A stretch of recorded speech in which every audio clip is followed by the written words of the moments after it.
Oh my, has it been a time, and during that time so many things have happened.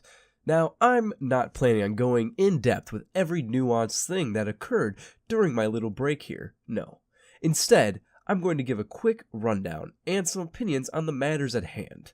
On the agenda we have the following: the State of the Union, the Schumer shutdown, the Black Panther movie and everything surrounding it, and the FISA memo. With this first video, I'll be covering the government shutdown. I hope to get around to the other aforementioned topics later on, however I may skip a topic or two if I feel it's too abstract or too dead a topic.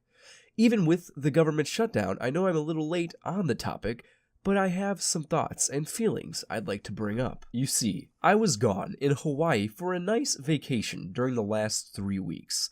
And during the government shutdown, we were staying at a place called KMC, Kailua Military Camp.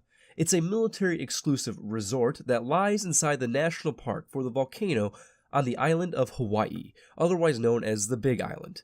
Now, normally, government shutdowns don't bother me, even being in the military. I'll get into more why later, but this time it actually did affect my trip. Now, I'm going to throw up a letter on the screen. We received this letter on the door of our little home when we got back the second day we had been there. Pay particular attention to the line. This situation may change if congressional lawmakers reach appropriations agreement before Monday morning. Now, if any of you were paying attention to the government shutdown, you know that the budget did get passed on Monday morning, about 9 a.m. in Hawaii, 2 hours before we would have to check out from KMC. So you'd think that that would mean we were allowed to stay. However, you'd be wrong. The superintendent sure was quick to kick us out, military members and civilians included, but she took her sweet time to announce the park reopening. We waited until the last minute to leave. We waited to see if the superintendent would reverse her decision, or at least allow us to stay in our hotel, but just keep the park amenities closed. At about 10:30 a.m., we decided we had to check out and check into a new place that was about 45 minutes away. I'd also like to mention that this didn't just affect military members. There were about 58 students from another island there. They were forced out as well, and they didn't get to see a single thing in the entire park. And they were scrambling to get flights for all of these kids to get back home. It really fucked up their trip, and the kids didn't get to learn a goddamn thing except not to trust their political figures, because of the pettiness of the superintendent. KMC was actually there before the park was established. KMC is self-funded and does not receive money from the park, only from the people that stay there and spend money at the stores or restaurants. You would think KMC would be able to supersede the superintendent because of these facts, but sadly this is not the case. There was no reason to shut down the park in the first place, let alone kick everyone out. We didn't return to stay at the resort. We stayed in the Airbnb we got, and went back to the volcanoes the day after we left to see the sights. It was very nice, and I do strongly recommend it. I digress. Let's get on to the effects of the government shutdown. There are relatively no true consequences to a shutdown. Not one that only lasts a few days at least. All government employees still get paid, despite popular belief.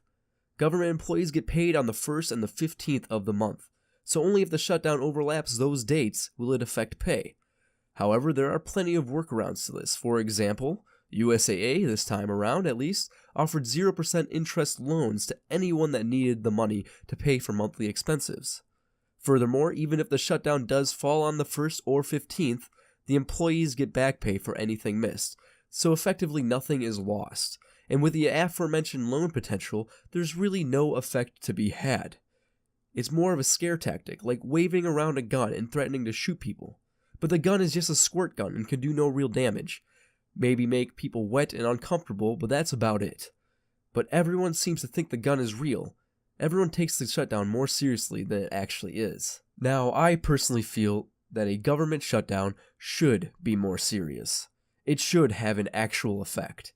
However, due to the Constitution, the leaders of the government cannot stop being paid.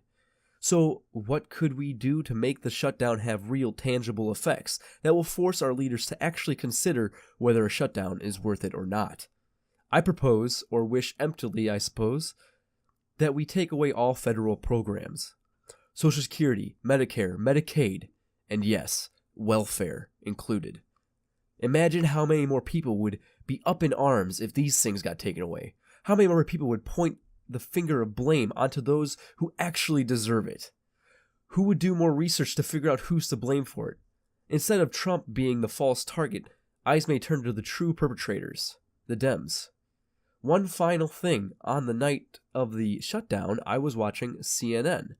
Not by choice, mind you. It was just what the bar had on.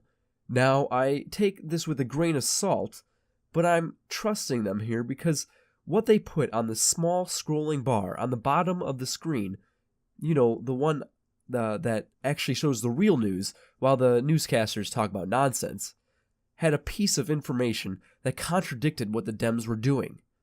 Which is why, while I'm cautious and being more trusting of it than I normally would be with CNN, it stated that the majority of people would rather avoid a shutdown and discuss DACA stuff later on.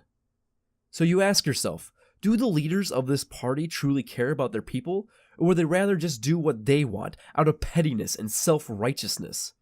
I swear, our political leaders would rather fuck everyone they represent just to get what they want. Let's make the shutdown matter. Let's make there be true consequences to what our political leaders do. Let's point fingers at the correct targets and elect leaders that don't care about their own petty issues and care about the people and what the people need. Let's drain the swamp. Well, if that hasn't got Oscar written all over it, I'll eat my invitation to the award ceremony.